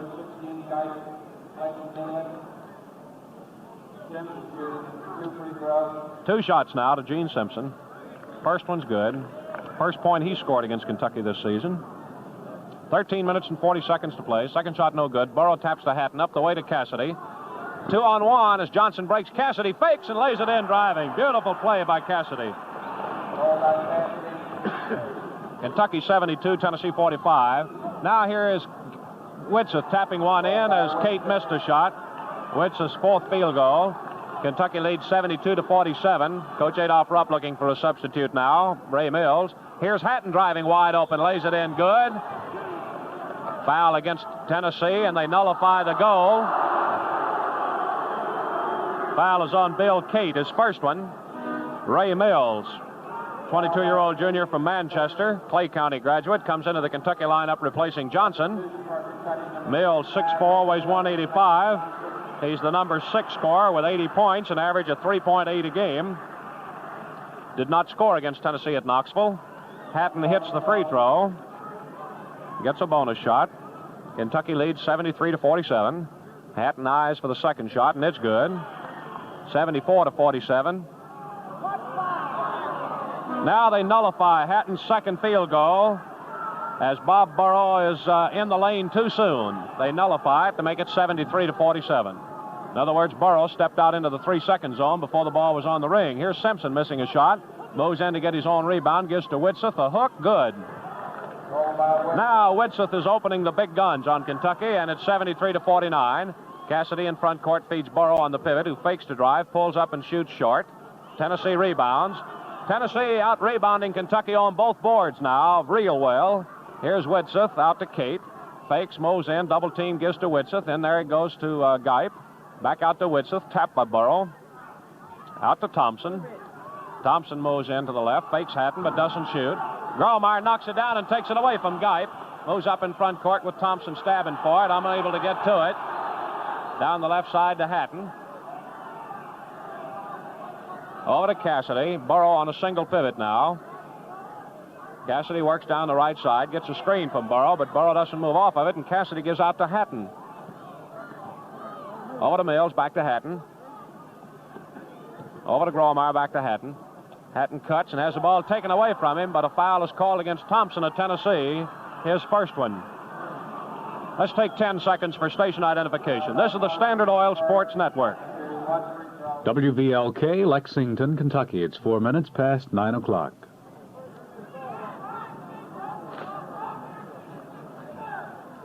Hatton's free throw is good. He draws the bonus shot. Kentucky 74, Tennessee 49. Hatton's bonus shot, no good. Whitsitt rebounds for Tennessee. Over to Thompson. Thompson moves in front court now for the Vols. Coming to his right, gets by Hatton. Gromeyer picks up on him. Out front to Simpson. One bounce dribble. Simpson feeds to Whitsitt. Under the basket. Mills knocks it away from Cate out of bounds to Tennessee. Simpson will put it in play. Pass to Whitsitt. Fakes and drives by Burrow and hooks it up and in. Whitsitt has 6 field goals now to make it 74-51. Bounce pass to Burrow on the pivot. He turns and shoots a 15-footer. Good. Third field goal for Burrow to give Kentucky a lead of 25 points. Driving is Cate wide open and missing the shot. Mills rebounds for Kentucky. Pass up to Gromeyer. In front court to Bill Cassidy. Cassidy in the pivot to Burrow. Whitsitt takes it away from him. Feeds it up to Simpson. 2-on-1 against Gromeyer, and Thompson shoots and misses. Whitsitt taps it up, no good. Now Cate rebounds. Mills ties him up. And then the ball is knocked away from both of them and picked up by Thompson. 20-foot jump shot, no good. Mills rebounds. Cate knocks it away. And then picked up by Gromeyer, fouling Cate across the arms.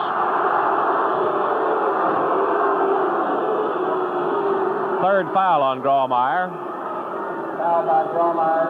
His third. Bill Cate on the Tennessee free throw line has hit 2 out of 6. First one good. Gets the bonus shot. 10 minutes and 40 seconds in the ball game. Bonus shot no good. Whitsitt taps no good. Cate rebounds and lays it up no good. Whitsitt taps no good, and Burrow rebounds. Kentucky has been way off form in the second half. Bird waiting to get back in now. He committed 4 fouls in the first half. Cassidy drives to the left and a whistle from the outside. Foul against Thompson of Tennessee, his second one. Gromeyer coming out and Jerry Bird coming into the lineup. We have just had word from New York that Wes Santee returned to action tonight and in New York ran a mile in 4:13 and 8. Here's Cassidy on the Kentucky free throw line. 10 minutes and 25 seconds in the ball game. The southpaw fires, no good. Mills taps it in. First field goal for Mills. Kentucky 78, Tennessee 52. Moving over to the right now is Simpson. Feeding Cate, knocked down by Mills, picked up by Cate and lays it in wide open. Cate's second field goal, 78-54 in favor of Kentucky. Cassidy feeds Mills on the right side, out to Bird. Bird drives left, 20-foot jump shot, good. So Bird picks up right where he left off in the first half. That's his 8th field goal. Here's Cate not watching, and one goes right over his head and out of bounds to Kentucky. Wildcats on top, 80-54. Hatton has it in front court, passes to Burrow on the pivot. Back to Bird, drops the ball, and picked up by Whitsitt of Tennessee. Fed over on the side to Herm Thompson, and the Vols are ready to go back to play. Simpson in front court to Thompson. Thompson in the pivot to Whitsitt. He's playing out on the top rim of the circle now. Faces Burrow, drives to the right and gets by him, but misses the shot. Burrow rebounds, a one-bounce dribble, and a baseball pass to Hatton. A bad pass. Hatton runs in there and gets it, though, as Thompson is knocked into the Tennessee bench. He's carried into the bench with that momentum that he tried to get the ball away from Hatton on. Set shot by Bird, no good. Cate rebounds for Tennessee. Kentucky has a lead of 26 points right now. Thompson in front court for the Vols. Moving to the left side. Cate moving out. Feeds in there to Simpson, breaking down the left side. Turns around with a jump shot that Cassidy blocks and Bird catches. High leading pass over the head of Cassidy. Thompson races in, and Cassidy gets it away from him. Got Mills wide open. They get it to him, and he lays it in. Mills' second field goal to put Kentucky on top 82-54, and timeout Tennessee. Tennessee's second timeout of the ball game. West Virginia has defeated Richmond tonight by 2 points in the finals of the Southern Conference.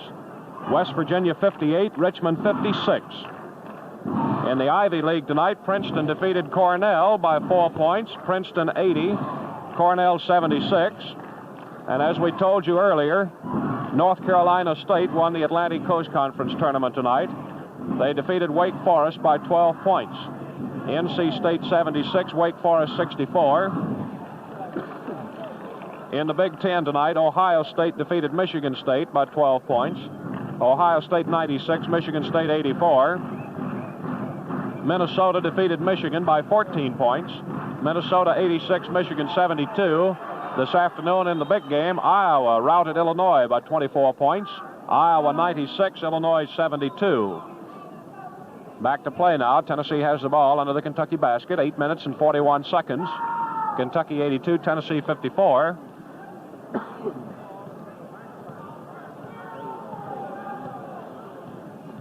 Herm Thompson in front court, feeding Whitseth on the pivot. Back to Thompson, breaks left and then retreats. Feeds Whitseth, who breaks, hooks, and misses. Mills drops the rebound. Cate picks it up and lays it in. A rather Geit for his second field goal. 82-56, Kentucky leading Tennessee. Hatton feeds a high one to Burrow. Spins for the basket, wide open, and misses it. Hatton rebounds and lays it in. Hatton has 7 field goals as Kentucky leads 84-56. Simpson back in front court for the Vols. Passes to Whitseth at the free throw line, high pivot. Over to Simpson. Back over, here's driving for the basket. Cate shoots, no good. Bird rebounds for Kentucky. Rolls out of there with a high pass that Hatton gets beautifully just in front of the Tennessee bench. And as he shoots, it's good.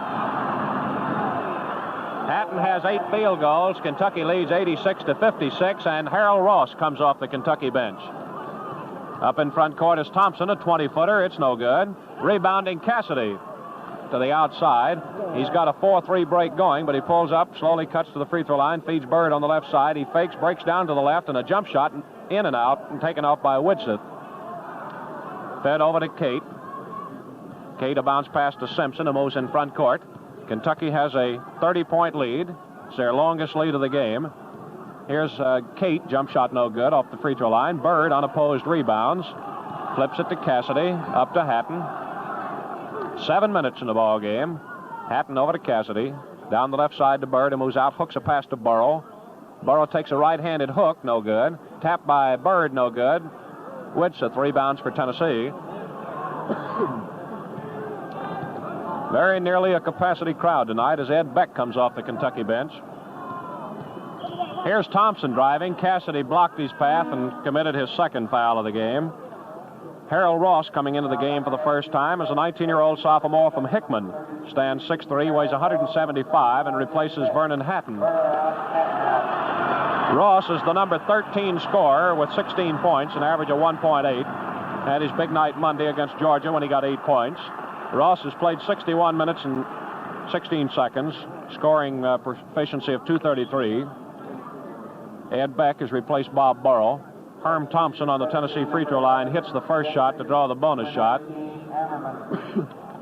Here's Leon Ammerman replacing Gene Simpson at guard for Tennessee. Bob Geit comes out, and Bob Gentry, a 19-year-old sophomore from Knoxville, is in the Tennessee lineup. Gentry, 6'3", weighs 178.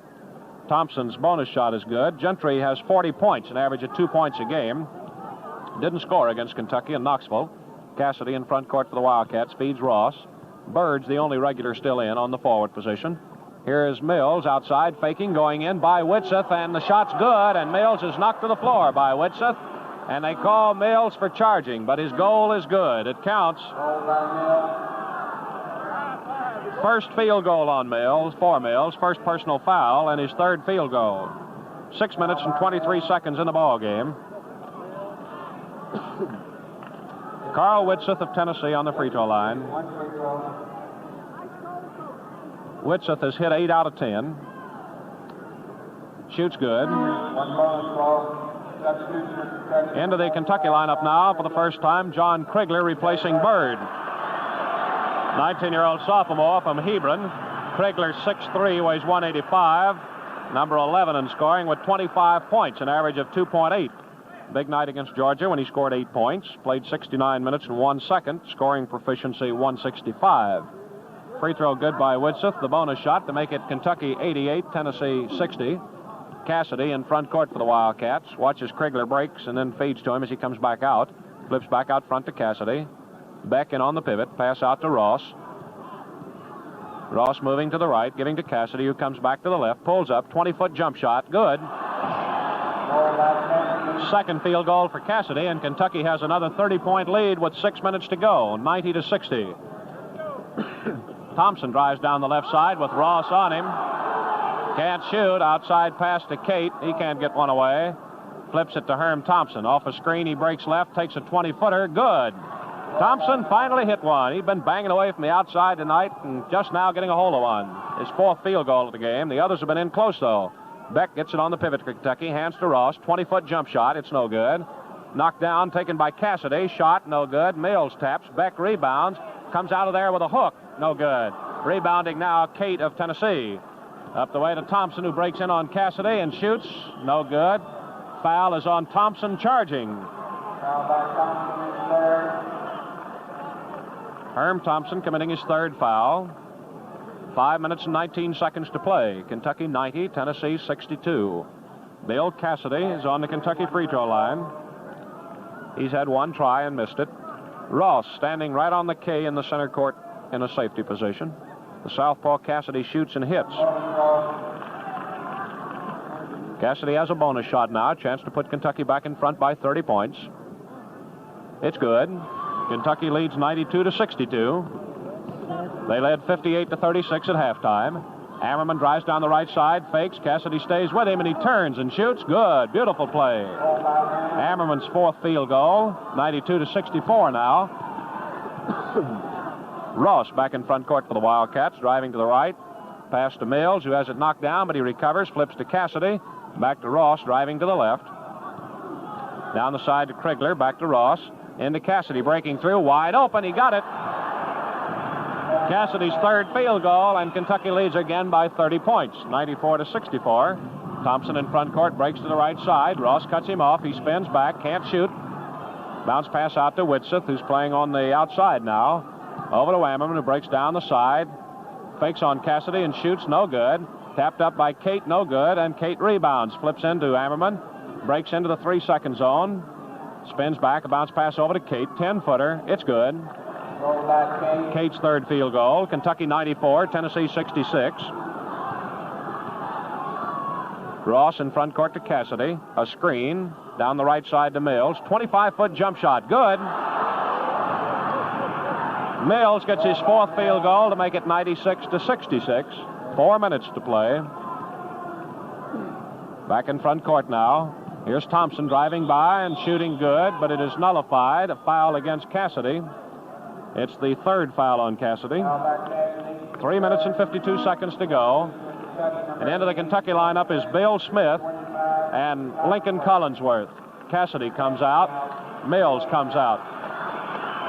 Smith, a 20-year-old sophomore from Walton, Kentucky, is 6'5", weighs 190.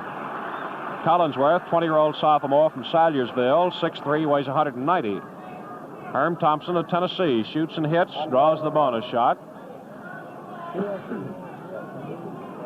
Bonus shot, good by Thompson of Tennessee.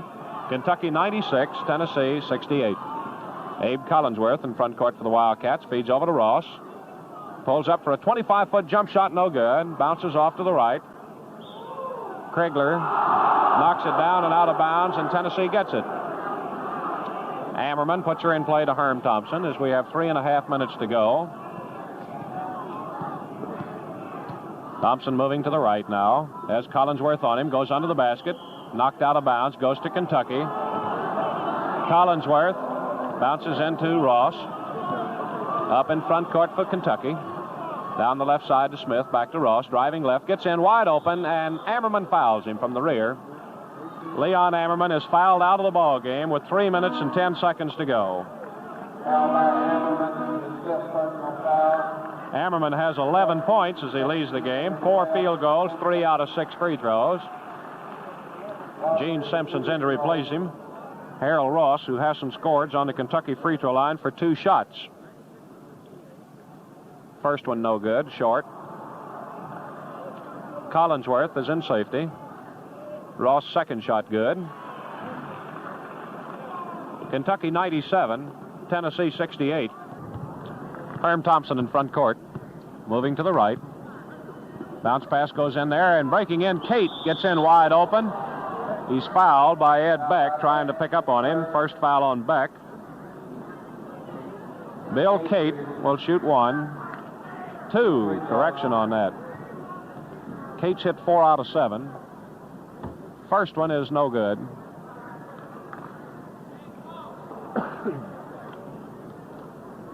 Cate's second one, good. 97 to 69 is Kentucky's lead. Collinsworth back in front court for Kentucky. Down the left to Krigler, who moves out.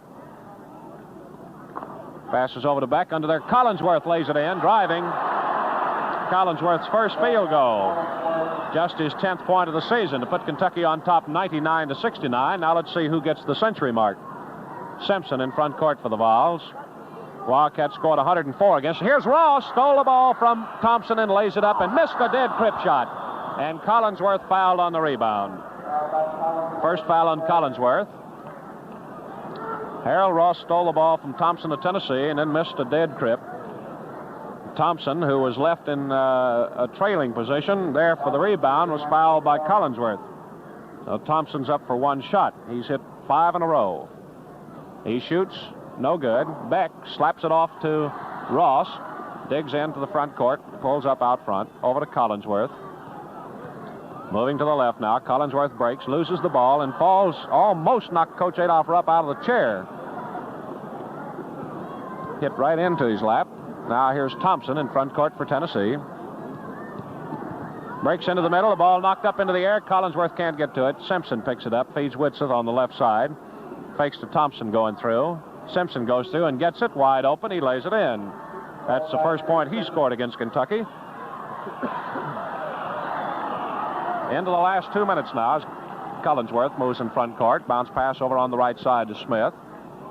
He gives to Krigler, breaking to the right side. He dribbled it out of bounds, threw it back in, and Beck was able to save. But they called him out of bounds with him before he could save it. Thompson back in front court for Tennessee, drives down the right side. 2 men go for him and stop him, and he turns quickly and shoots. No good. Ball is out of bounds. Goes to Kentucky. Opposite Bob Gentry of Tennessee. Ross feeds Krigler on the left side of the front court. Out to Ross, over to Collinsworth. Down the right side to Smith. In the pivot to Beck, who dropped it into the Tennessee bench. Whitseth knocked it away from him. Touched it last. It goes to Kentucky. Beck calling his play. Outside pass to Collinsworth. Takes a 20-foot jump shot. Good. So the Wildcats have hit the century mark, 101 to 71. Collinsworth hit the century mark, and this is the most points he scored in a single game this season. Previous high was 2. Now here is Simpson hooking over Ross, but no good. Ross fouled him. Ross' first foul of the game. 2 shots being awarded to Gene Simpson of Tennessee. Here's the first one, good.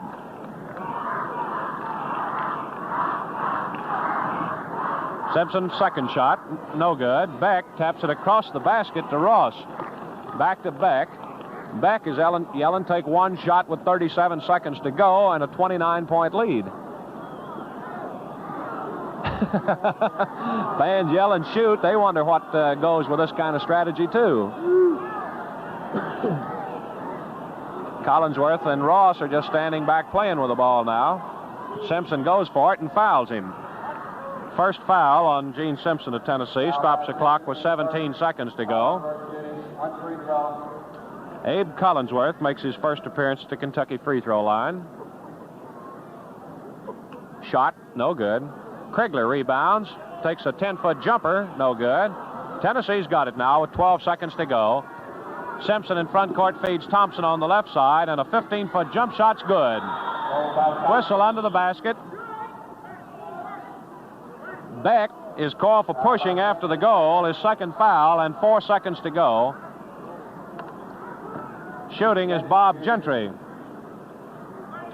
Another Big Ten score tonight that you Indiana listeners will be interested in. Purdue has defeated Indiana by 2 points. Purdue 73, Indiana 71. Gentry gets the first one. Here's the bonus shot. It's no good. And as it comes off, pushing foul on Tennessee's Bill Cate, his second one. Played 1 second there, so there's 3 more to go.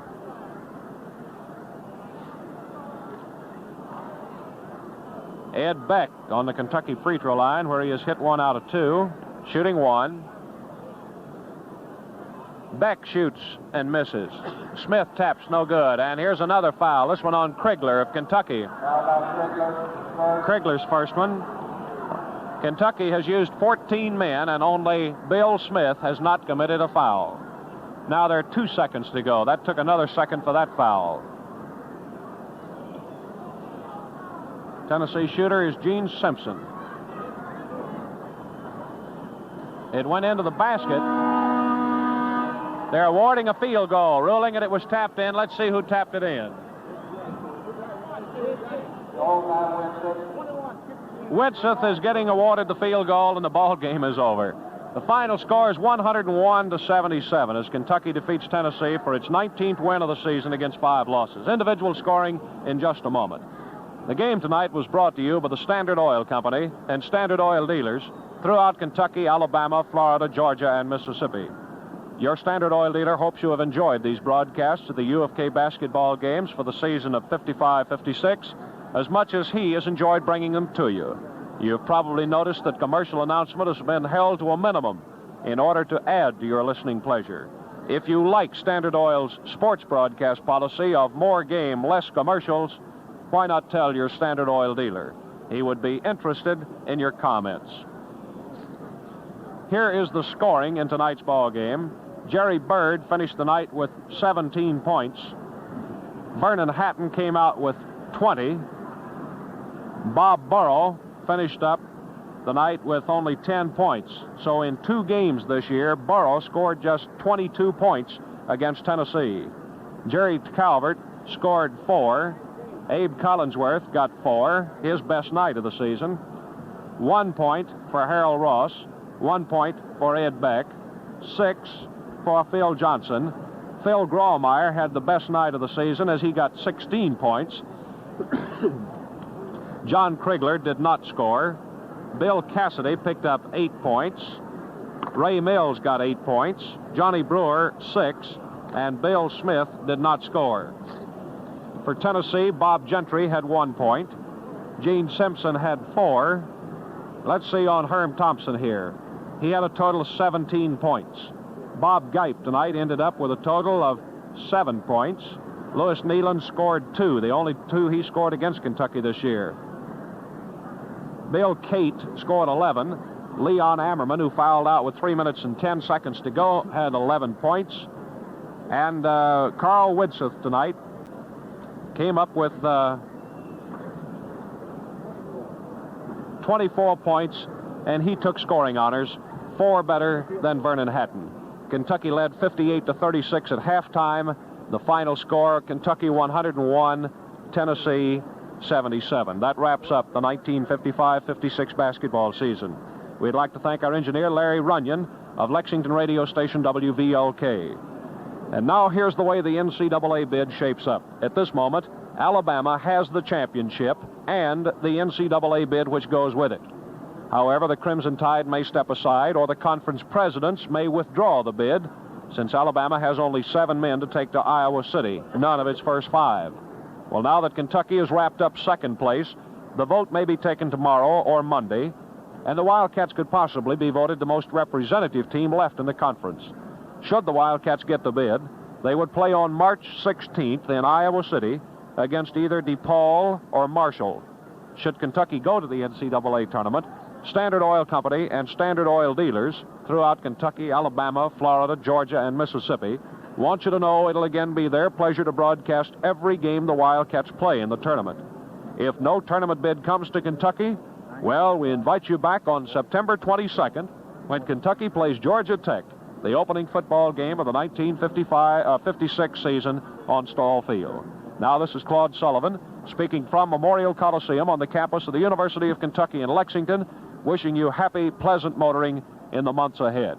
Your final shooting percentages: Kentucky 43-9, 43 field goals on 98 shots.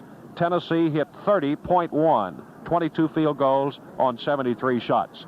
Your final score again: Kentucky 101, Tennessee 77. This is the Standard Oil Sports Network.